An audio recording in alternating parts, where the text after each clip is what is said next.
HBI is on the move. Drones. These aerial robots are replacing manned planes. They're revolutionizing warfare by allowing us to see and kill from half a world away. And they're making science fiction a reality. Now, with unprecedented access to drone scientists, engineers, and pilots. Master armed. Nova reveals the technologies that make drones so powerful and the breakthroughs that are leading us into the future. Will drones soon replace even the most sophisticated manned planes and become a part of our everyday lives? It started out as a toy for my dogs to chase. The worry is that we'll have 30,000 drones crisscrossing the sky, accumulating all this information. They generate opposition both overseas and at home. I speak out on behalf of the rule of law. Now, enter a new chapter in aviation history as Nova takes you inside the rise of the drones. 3, 2, 1.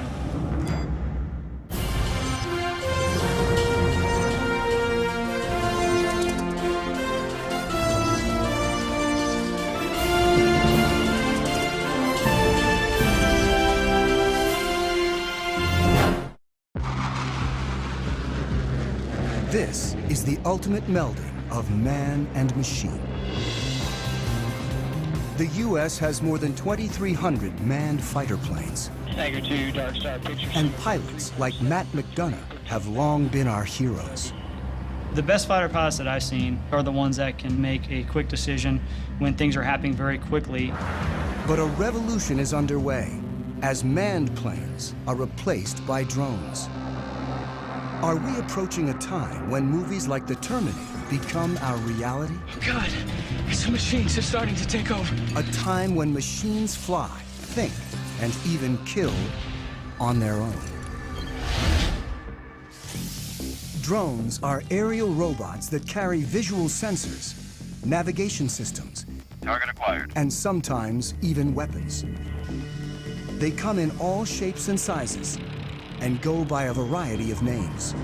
The United States Air Force uses the term remotely piloted aircraft. They are also known as unmanned aerial vehicles, or as the media likes to call them, drones. Already, the Pentagon relies on a family of more than 10,000 drones, usually to spy, but sometimes to kill. Small enough to fit in a soldier's backpack, the 3-foot-long Raven is the most widely used spy drone in the world. The stealthy Sentinel provided crucial intelligence in the raid to kill bin Laden. The killer Predator has flown thousands of missions since 2001. And the giant Global Hawk can stay aloft and spy for up to 35 hours. The military uses drones to support troops on the ground. 20 seconds. The CIA maintains a covert drone program to find and target individuals. The government claims drones have helped to eliminate up to 70% of Al-Qaeda's top leadership. They've been so effective, the Air Force predicts nearly a third of its attack and fighter planes will be drones within a decade. Planes can fly longer, they can pull more Gs, they can be more precise when they bomb if a human is not in the cockpit. We're entering a new era when the supremacy of even the most advanced planes is being challenged as engineers take the pilot out of the cockpit. Holloman Air Force Base in southern New Mexico is the largest Air Force training base for operators of remotely piloted aircraft. My name is Chad. I'm a captain in the United States Air Force. For security reasons, we've been asked to cover our last names to prevent us from potentially becoming a target of any kind. Captain Chad has flown remotely piloted aircraft in combat for 3 years, and now teaches pilots to fly the world's most famous killer drone. It's known as the MQ-1, or more commonly, the Predator. The Predator has changed warfare, but it's just a hint of what's to come. Where we are in terms of unmanned aerial vehicles is about the same place we were with biplanes right after World War I. We are at the very, very early stages of realizing what the potential of unmanned aerial vehicles are. Unlike complex fighter planes that are engineered for speed and agility, the Predator is built for endurance, so it needs to be light and efficient. It's the weight of a pickup truck or so, about 2,000 pounds, and it's balanced pretty evenly on the wheels. And with one hand here, I can lift it up and set it back down. The propeller-driven Predator cruises at only 84 miles per hour, and its four-cylinder engine burns about 300 times less fuel than a fighter jet. I can't say exactly how long it can stay up, but it is possible to stay up over 24 hours. A typical fighter plane can only fly for about 2 hours without refueling, and short, angled wings keep it fast and maneuverable. But the Predator hovers 5 miles up, often in uncontested airspace, and its long wings maximize lift. So as you can see, it's got some flex to it. With no pilot to protect, a remotely piloted aircraft is much lighter and simpler than a manned plane. On a fighter, the pilot's support equipment and ejection system alone weigh as much as a Predator, which in place of a cockpit has a satellite control system. It's essentially the brains of the aircraft. It gives us the ability to communicate, control, keep link with the aircraft, and navigate it. The Predator's sensor ball carries daylight and infrared cameras. We can easily make out people from 5-6 miles away. The sensor ball also guides the Predator's 2 Hellfire missiles. From right here, we fire the laser, and the laser spot hits the ground, and then once we fire the missile, this is the seeker, so this seeker will find that laser spot on the ground and travel to that spot, giving us a very precise capability of employing weapons. When conducting missions, remote pilots work out of small trailers on the ground. They control the Predator by satellite. This link is what makes it possible to take the human out of the cockpit and fly from virtually anywhere on the planet. It's tight, about the size of a normal shipping container. And a shift, it could be anywhere from 2 or 3 hours up to 8 or more hours, depending on the situation. From trailers like this, pilots of the Predator and its larger cousin, the Reaper, have killed thousands of individuals since 2001. In this clip from Iraq, a Predator pilot sees 2 insurgents firing mortars towards a coalition airbase. He tracks them and finally shoots. Flash. The pilot's role is to support troops on the ground and go after threats while trying to minimize civilian casualties. With such high stakes, pilots like Chad need ongoing training. Today, he'll be flying the Reaper in an exercise 50 miles away in the New Mexico desert. All right, Greg, you're gonna be my HVI. I have Shadow on station. He's gonna be watching you. You're gonna be on a group of former soldiers working for a company called Rally Point will run an exercise in which Chad will hunt down insurgents in a mock village. We'll strike you there. Once you die, stay there, drive. 2 will play insurgents, and 1 will be a soldier on the ground communicating with Chad. About to take off now, so we're going to push the throttle up. And there we're up in the air. The training mission offers a rare glimpse into the mechanics of how the U.S. uses drones to support troops and prosecute its war on terror. The goal is to make it as realistic as possible so pilots can avoid mistakes when in battle. They should be checking in here probably in the next 20 minutes or so. It's going to be a MQ-9 Reaper. Check. If they're at 25,000 feet, which they generally work, we're not going to be able to see them at all. It takes about half an hour to reach the mock village. Drones like the Reaper can fly on their own using autopilot and preset GPS locations. But the Air Force still keeps human hands on the controls at all times. People have this concept of either it's a manned plane and the pilot's doing everything, or it's an unmanned plane and it's something out of the Terminator movies. The reality is it's in the middle right now for both the manned and the unmanned planes. our mind tries to put it in terms of robot or human, but the reality is a mix.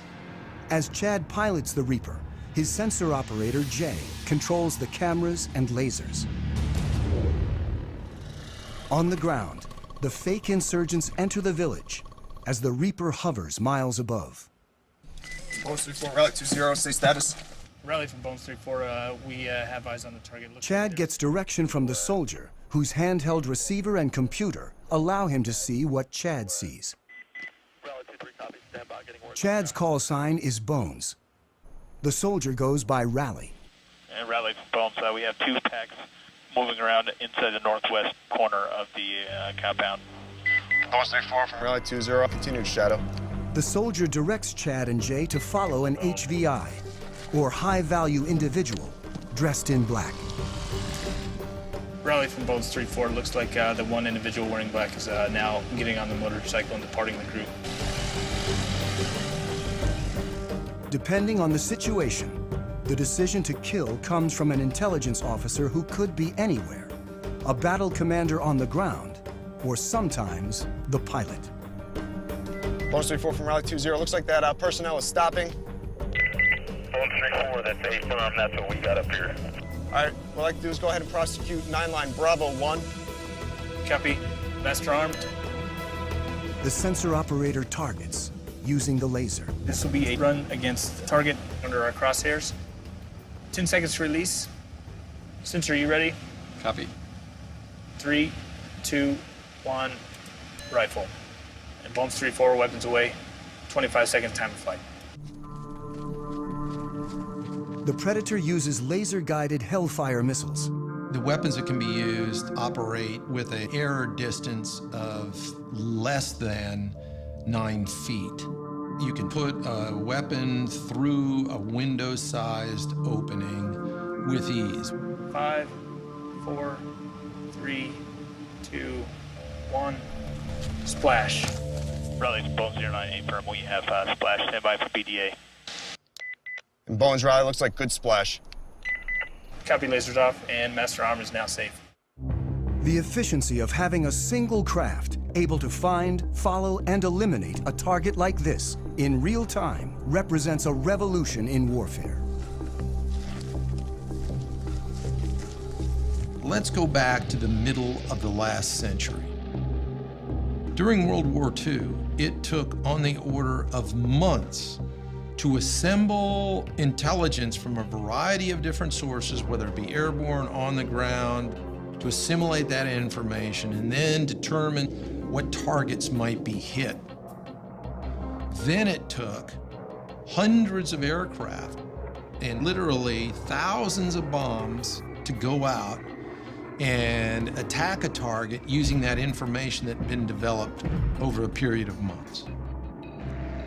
Today, with the capabilities all wrapped up into one vehicle, the Predators and the Reapers in particular, you can accomplish that find, fix, finish cycle in a matter of single-digit minutes. Before the Predator, the military had to design separate aircraft for intelligence gathering and attack. Reconnaissance was key, and after World War II, engineers built ultra-sophisticated spy planes. They went faster and higher than ever before to make sure the pilots and the information they gathered didn't fall into enemy hands. The SR-71 was triple sonic. In other words, it go over Mach 3. Max recorded altitude was 85,200 some feet. And there are several of us that have gone higher than that. Pilot Tony Bavacqua is one of a select group of men to fly the SR-71, a titanium spy plane built during the height of the Cold War that could take photos of the ground with 12-inch resolution from 90,000 feet. Literally faster than a rifle bullet. Even missiles were too slow to catch it. I was the first person in the SR-71 to get shot at, and it was over Hanoi. You got an airplane that's going 2,300 miles an hour, and it's very, very difficult to even come close. They figure that the missile exploded about a mile below me, and we're in and out of there in no time. Thank God. The cost of such speed was that the SR-71 needed to be refueled every 2 hours. But there was a slower alternative called the U-2. Bavakwa is one of only 12 pilots to have flown both operationally. I was very proud of being a U-2 pilot because of what we have done and what we're still doing. It's just a magnificent platform, does excellent reconnaissance. Still widely used today, nearly 60 years after its introduction, pilot endurance limits U-2 flight time to 12 hours. It's pretty demanding on their bodies. They have to wear a special high-altitude suit for it, and then it whites them out for a good couple of days. It fatigues them quite a bit to go that high. Manned spy planes are not only limited by human endurance, they also bring the risk of pilot loss. In 1960, Bavakwa's friend, Francis Gary Powers, was shot down while flying a U-2 over the Soviet Union. It was a propaganda field day for the Russians. Powers' cover story was that he was on a meteorological flight. Frank Powers tried to say it was a weather flight, but there was miles of film. And so it was easy to discern what he was doing. Khrushchev denounced the United States with every epithet in his vocabulary. He summarily rejected all attempts of the West at reconciliation. Powers was imprisoned in Russia for more than 2 years, creating a major international incident and clearly demonstrating the need for unmanned spy planes. It was a development from the pilotless aircraft principle. Guidance was by radio from an accompanying aircraft. After reaching altitude... As early as World War II, once at altitude, airplanes could be controlled by radio signals after the pilot bailed out. But for decades afterwards, before GPS, drones were limited by primitive autopilots and navigation systems. In the 60s and 70s, drones crashed constantly, including the most advanced unmanned aerial vehicle, or UAV, the Aquila drone, that averaged a crash every 20 hours.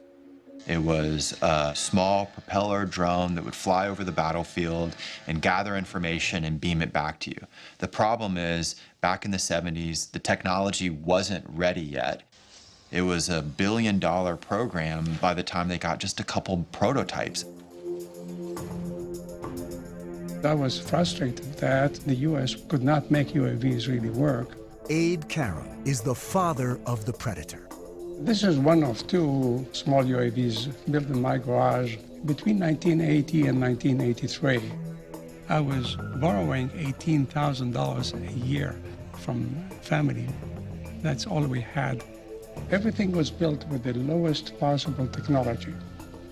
We were trying to show that if you design the best you can, then you are going to get performance by design. On his first prototype, the Albatross, Karam placed the engine and propeller in the rear so they wouldn't interfere with the delicate sensors up front.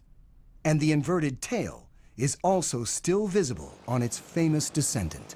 Down-deflected tails are there to protect the prop, so when it tilts back, it's hitting the skids and not hitting the propeller. An ex-fighter jet engineer, today Karam designs and builds planes at his company in California.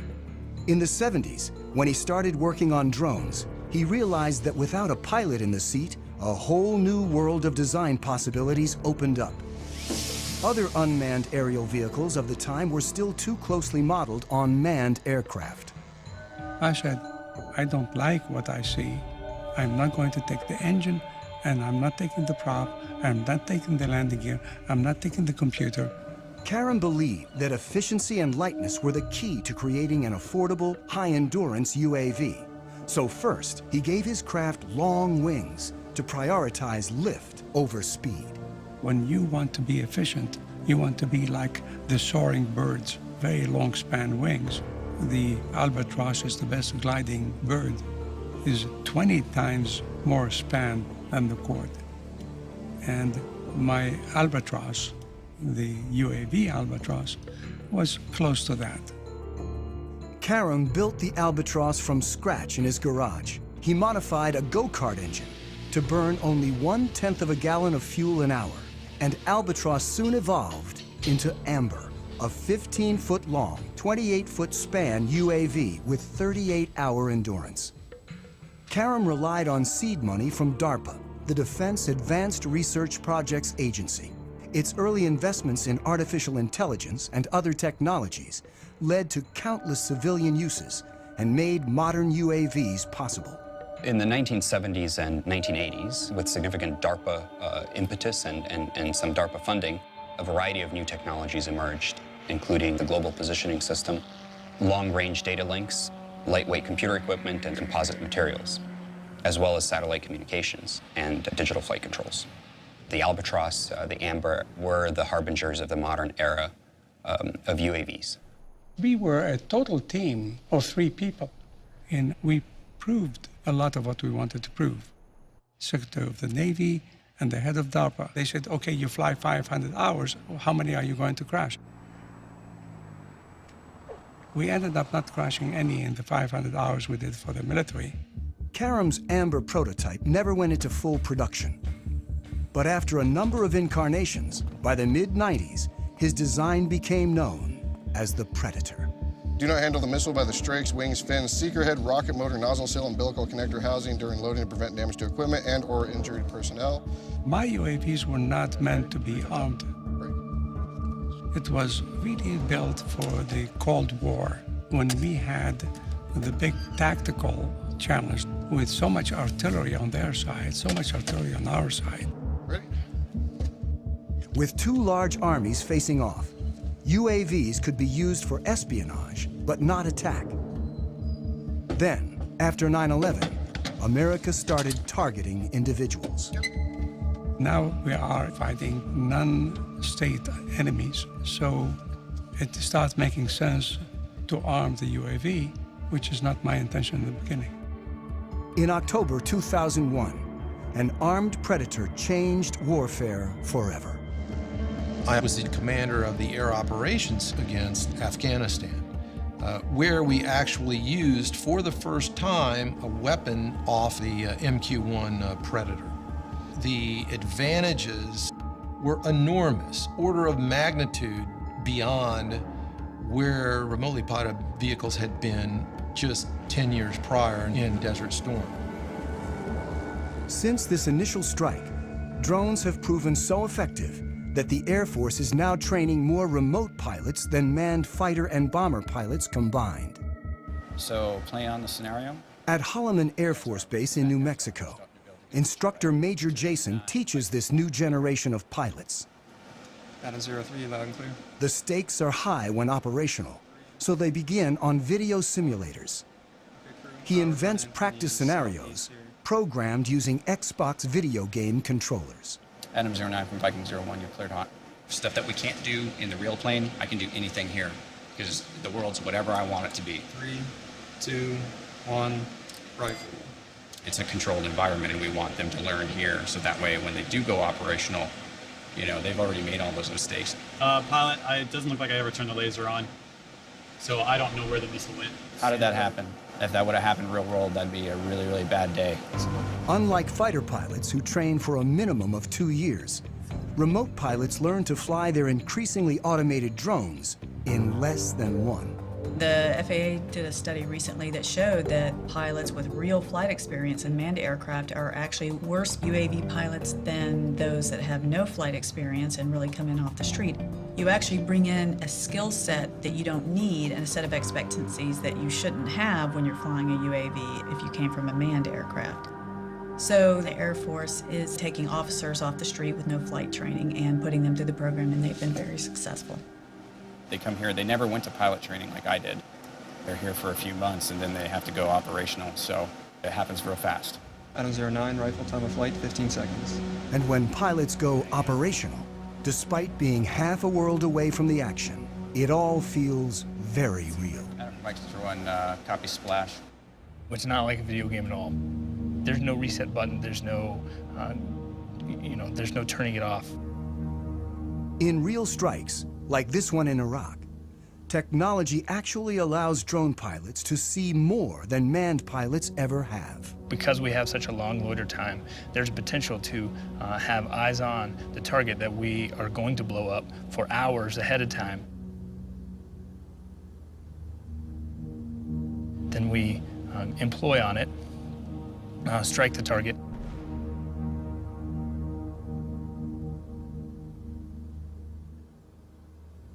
And then stick around for another few hours to watch what happens afterwards. You have to stay there and then stay plugged in and stay focused on the destruction that you just caused from your aircraft. In 2012 alone, the U.S. carried out hundreds of drone strikes across 4 countries. Afghanistan is the only publicly authorized war, while strikes in Pakistan, Somalia, and Yemen are covert CIA operations performed without putting American lives on the line. The technology has enabled us to set aside some of the risk factors of sending a pilot in harm's way. So it's meant that we've conducted a lot more strikes that would have been more problematic if we were using manned systems. The U.S. claims drones have decimated al-Qaeda's top leadership while causing limited civilian casualties. But the facts are hard to come by. We know fairly well how many strikes are occurring. What we don't know is the details, who the targets were, whether they were actually eliminated, or whether some other people were killed, because verification is very difficult. There are no fully reliable counts of civilian deaths, but some critics claim that as many as 30% of those killed in the broader drone wars are civilians, and that the strikes turn people against the U.S. and violate international law. After more than 10 years of attacks, the U.S. officially acknowledged its use of drones to target al-Qaeda members in April 2012, when presidential advisor John Brennan gave a speech. The United States government conducts targeted strikes against specific al-Qaeda terrorists, sometimes using remotely piloted aircraft, often referred to publicly as drones. He was met with a strong reaction. Hundreds of innocent people we are killing with our drone strikes in Pakistan and in Yemen and Somalia. They deserve an apology from you, Mr. Brennan. I speak out on behalf of the Constitution, on behalf of the rule of law. I love the rule of law. I love my country. You are making us less safe by killing so many innocent people around the world. Shame on you. Thank you. It's very critical that the U.S. public understand what is happening with the use of this technology, because it is being done in the name of the United States. Drone technology enables America to strike virtually anyone, anywhere with ease, regardless of national boundaries. You've seen this deep controversy that surrounds these strikes into places like Pakistan or Yemen or Somalia, and a whole new series of questions for international law. The fact that you're not flying a human being across a national boundary still makes it an invasion of a country. We've entered an era where we are conducting an array of operations using unmanned systems that in a previous generation we would have called war, and we would have treated like war. When you're conducting more than 300 airstrikes into a country, you're conducting the equivalent of at least an air war campaign, but we don't call it that now. Drones can strike with pinpoint precision, but their visual sensors are limited in ways that can lead pilots to make mistakes. As they stand now, the limitations they have with the Predator is not being able for the pilot to look around and see what's going on. When the operator zooms in to see detail, it's like looking through a soda straw, and the pilot loses the broader picture. These individual little small sensor balls could generally see only a very small area on the Earth, even if you're up at 20,000 feet. I can't look out and see that maybe there's something else going on outside and around me. So the crew's grasp of the situation can be limited. And when they zoom in, they sometimes lose sight of key details on the ground. This secret 2010 transcript, obtained by journalists through the Freedom of Information Act, reveals what can go wrong. While supporting forces on the ground, a Predator team mistook a convoy of Afghan civilians, including women and children, for militants. The pilot asks, "Is that a rifle?" The answer is, "Can't really tell." After hours of monitoring, the ground commander calls in a strike. And 23 civilians die, in part because of limitations of the sensors. But engineers are working to create new sensors that can see more in greater detail than ever before. Today, we've developed sensors that can watch with an all-seeing eye and see an area about the size of a small city, all at one time. This is the next generation of surveillance. For the first time, we actually have permission from the government to show the basic capabilities. It is important for the public to know that some of these capabilities exist. Engineer Yanis Antoniadis designed the new sensor, known as Argus. With 1.8 billion pixels, it's the world's highest resolution camera. Argus fits inside this pod that attaches to the belly of a UAV. But because much of the work is classified, we can't see the sensor itself. Because we are not allowed to expose some of the pieces that make up the sensors, so you get to look at pretty plastic curtains. Also known as Wide Area Persistent Stare, Argus is the equivalent of having up to 100 predators look at an area the size of a medium-sized city at once. This image was taken 17,500 feet above Quantico, Virginia, and covers 15 square miles. This whole image is at a very, very fine resolution. So if we wanted to know what is going on in any spot along this image, say near this building at this intersection, we can generate a moving image that shows what's going on in the area. Simply by touching the screen, Antoniadis has opened up a window showing a detailed area, while still maintaining the broader context. And everything that is a moving object is being automatically tracked. The color boxes represent that the computer has recognized the moving objects. You can see individuals crossing the street. You can see individuals walking in parking lots. There's actually enough resolution to be able to see the people waving their arms or walking around, what kind of clothes they wear. And you could pick the location of where you produce these images anywhere in the entire field of view. Antoniadis can open up to 65 windows at once and can see objects as small as 6 inches on the ground.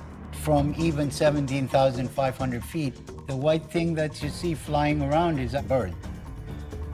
Argus streams live to the ground and also stores everything, 1 million terabytes of video a day, which is the equivalent of 5,000 hours of high-definition footage. So you can go back and say, I would like to see what happened at this particular location 3 days, 2 hours, 4 minutes ago, and it would actually show you exactly what happened as if you were watching it live. To create the world's highest definition camera, Antoniadis needed to design a new imaging chip. But DARPA, the project's funder, wanted to move fast and keep costs down. So he borrowed technology that most people have in their pockets. Inside this cell phone, we find a tiny little camera. So if you were to take off the majority of it, you'd be left with an imaging chip. If you were to take 368 of these and make a big mosaic out of them and start shooting images, now you have Argus. Unlike the Predator camera that limits field of view, Argus melds together video from each of its 368 chips to create a 1.8 billion pixel video stream. This makes it possible to zoom in and still see tremendous detail. Whether Argus has been deployed in the field is classified. I'm not at liberty to discuss plans with the government, but if we had our choice, we would like Argus to be over the same area 24 hours a day, 7 days a week. That's not very easily achievable with manned platforms. This is where UAVs come in, and they're absolutely the perfect platform. Argus may be mounted on an armed UAV like the Predator, a long-range platform like the giant Global Hawk, or a development craft called the Solar Eagle that may someday stay aloft for years at a time. The U.S. Air Force right now has the ability to archive every single video that comes off of every single UAV. We're moving to an increasingly electronic society where our movements are going to be tracked. While technologies like Argus are expanding the reconnaissance power of UAVs, unmanned aircraft remain vulnerable in other ways. The Air Force's large drones still crash more often than manned planes. The $100 million Global Hawk is nearly 3 times more likely to crash than the U-2 it was designed to replace. Even if there's no pilot to lose, when a drone goes down, it can still be a problem. It doesn't take a thermonuclear brain surgeon to figure out that if you are operating a highly advanced, technologically capable system, that you'd prefer not for it to fall into adversary hands. In 2011, an American spy drone, the RQ-170 Sentinel, was lost over Iran. There was a problem with the aircraft, and it landed in an area it shouldn't have landed in, and that's about all I'm gonna say. The Iranians claim they hacked into the drone's control system and took over the craft. And in theory, it is possible to take over any computerized system. You could never call up Maverick in his F-14 if the movie's, Top Gun, and you say, Maverick, talk to me, Goose. Recode all American jets as Russian jets. Tom Cruise would have, laughed his weird cackle and said, no way, man. With a computer, you can do that. Either jam it or even more so, co-opt its operations. And it's a whole new era in war. Opens up a lot of new possibilities and, of course, huge new dangers to think about. Why the Sentinel went down remains classified. But experts point out that drones often crash for very basic reasons. UAVs sometimes aren't that smart. Their self-diagnosis isn't all that smart. And by the time they have a problem, it's too late. You lose the link, lose power, and you're gone. Control can be lost for a number of reasons. When Reaper pilot Chad simply banks too sharply, he loses the satellite link. Uh-oh. The picture freezes, and he's momentarily flying blind. That was me turning.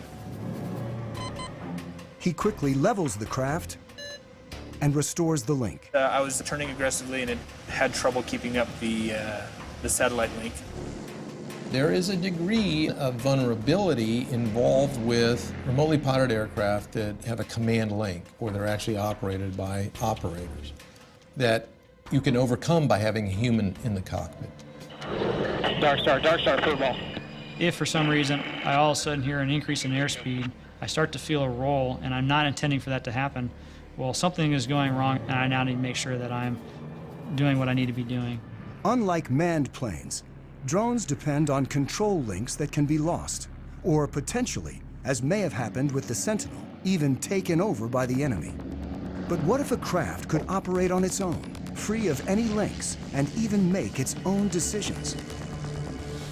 In a lab at the University of Pennsylvania, Vijay Kumar is funded in part by the military to create autonomous drones that don't need external links and, like us, can sense their environment. What you see on this robot are these two chips here, which are essentially rate gyroscopes. These play the same role as the semicircular canals in the human body located near the ears, which essentially tell us orientation. So the rate gyroscopes that are on board can actually measure these angular velocities at thousands of times a second. This chip here is the accelerometer, and this allows the robot to sense accelerations in the lateral direction. So these are analogs to the otolith organs that measure acceleration in the human head. When a human pilot feels an unexpected change in acceleration, he knows to adjust the aircraft. And the robots do exactly the same thing. The sensors adjust the craft by changing the relative velocities of the rotors and allow the drones to follow a leader with precision. A fundamental problem in coordinating multiple robots is the ability to maintain formations. What a robot has to do is determine where its neighbors are and figure out what the relative position is, and then monitor that relative separation very carefully. You only need to tell one robot how to move, and the other robots essentially maintain formation by just keeping a specified relative distance. In the figure eight, they come within inches of each other, so they have to combat aerodynamic effects from their neighbors, and they have to have very, very precise control. And all that is done autonomously. The precision of the robots allows them to do some things more quickly and accurately than human pilots can, like predict the movement and the shape of an object and adjust accordingly. In terms of acrobatics, I think it'll be hard to beat what a robot can do. The neuromuscular system in the human body, there may be delays of the order of 80 milliseconds to 200 milliseconds before you actually take an action in response to what you see. Well, robots have this unfair advantage. They can do these computations hundreds of times a second. So your delays are of the order of a millisecond and perhaps even less. In the lab, the drones communicate with a central computer that uses motion capture, an optical system that tracks silver reflective markers on the robots and tells them where they are at all times. But soon it may be possible to cut the cord. And they've already developed another autonomous drone that can go anywhere on its own. The holy grail is to do all of this without any kind of external sensing, without GPS. And in principle, we can do it. These bigger robots actually rely on observations of external features to tell them where they are in the environment. This drone carries a laser rangefinder that determines distance to obstacles and a depth camera that reveals 3D information about the surroundings. They carry on board the processing power, the sensors that are necessary to look at the environment, to reason about the environment.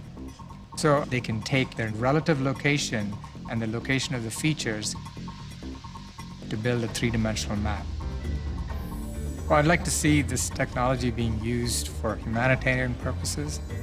Imagine there's a 911 call from the building. I think we'll soon have the technology that enables, let's say, 20 UAVs to just swoop through the building and within a minute find out who's in each room and then communicate that to firefighters who are waiting outside. But any technology that you develop, there are always people who are going to use it in ways that the designer never intended them to be used. And the key components of drone technology are already available to virtually anyone. Over there. I got into the hobby about 4 years ago. It started out as a toy for my dogs to chase. I'm pretty obsessed with the hobby. I am currently single, have been for 30 years. No kids. I just live here with my 3 dogs, and I get to spend nearly every night and every weekend working on these things. Corey Brixon of Orange County, California, is one of tens of thousands of drone hobbyists across the country. The basic quadcopter is about $500, which is the frame, the motors, the speed controllers, the electronics that you need. This is actually the GPS sensor, and that's sending the signals out to the satellites. The cameras, as small as they are, they're high-definition footage. Like the Predator, Corey's quadrotor has a programmable autopilot that uses GPS to navigate. He can set locations, altitude, and speed so the craft can fly autonomously. Corey flies for fun, but drones, small and large, are increasingly used domestically for more serious purposes. The Border Patrol searches for illegal migrants with Predators. Police departments are turning to smaller drones for reconnaissance. And thousands of individuals use them for their own, sometimes political, ends. We don't consider ourselves to be animal rights activists. We're investigators. Some of our targets are the pigeon shooters in Pennsylvania, so we had the copter up filming what's going on. There were a couple of shots and it's slowly losing altitude. And then it takes one more shot, and it's down in the trees. You can hear the shooters start cheering and laughing and all that kind of thing. What they didn't know is that we had more. This incident is the first known shoot-down of a domestic drone, but it may not be the last.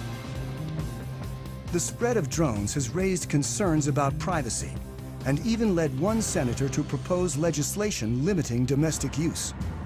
I think anybody that can use a device to peer into your activities, even if it's from the air outside your window or the air above your property, I think there's a right to privacy, and I'm all for making sure that all these drones don't come back from Afghanistan and Iraq and get put to purpose here that isn't consistent with our constitutional bearings. The worry is that in 2 or 3 years, we'll have 30,000 drones crisscrossing the sky, accumulating all this information. It's a game changer, but it's not just an American revolution. There are more than 55 other countries right now that are building, buying, or using military robotics, particularly in the air. Iran recently announced it has its own armed drone with a range of over 1,000 miles. It's not known whether any of the technology was adopted from the lost U.S. Sentinel. But in the drone's arms race, the U.S. is constantly developing new technologies, like a small flying camera with a twist called Switchblade. The Switchblade will launch out of this tube, and the wings, the tail, the propeller will all spring open. That's why it's called Switchblade.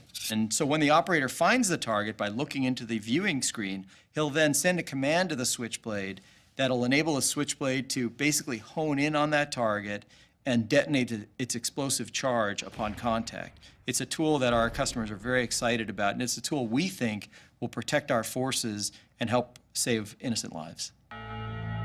Switchblade's already been deployed, and a killer drone that may someday replace a manned fighter is on the horizon. And it's really about a decade ago, some folks got together and they said, what if we want to put unmanned aircraft on an aircraft carrier? How do we do that? This X-47B prototype is the world's first tailless fighter-sized drone. But it's still a year or two away from its first goal, to take off and land on an aircraft carrier. We're maturing the technology required to take this unmanned vehicle to land on the flight deck autonomously. We're focusing on the mechanics of landing the aircraft, where you have a predetermined position that you're targeting to, and the aircraft can react very quickly to changes in that environment to put itself on that pre-planned position. The system has a lot of sensors, a lot of instrumentation on it, so it knows how all of its subsystems are behaving. It knows how its engine and all of its control surfaces are performing at any time. It'll turn where we expect it to turn, it'll come back when we expect it to come back, and it'll land on the runway that we planned. Drones are no longer just eyes in the sky, and someday UAVs like the X-47B may be involved in sophisticated attacks alongside manned jets. It's the idea of the mix, the team working together. That's probably the future. You won't see every plane on the aircraft carrier be one of these. So right now the vision is, oh, we'll just have 1 or 2. But when they get them and maybe they prove more useful, then it may be, well, we don't want 1 or 2, we want a squadron. It's a lot like if you look at the first use of mechanized forces. Originally it was lots of horses and just a couple of trucks and tanks, and then you saw things change and change and change over time. We'll probably see the same thing happening with robotics. As drones like the X-47B mature, they'll become more autonomous, likely conducting bombing runs, then more complicated air-to-air operations. Even as policymakers debate the rules of engagement for drones, technology is moving forward toward a time when drones might operate with intelligence that more closely resembles our own. But for now, they can't do what a pilot can. When you get an aircraft like this over hostile territory, you'll have potential targets or threats that will pop up unplanned. So what we haven't done yet is develop the technology that would then react to those unplanned targets or threats. Thank you very much for coming to Pax River today.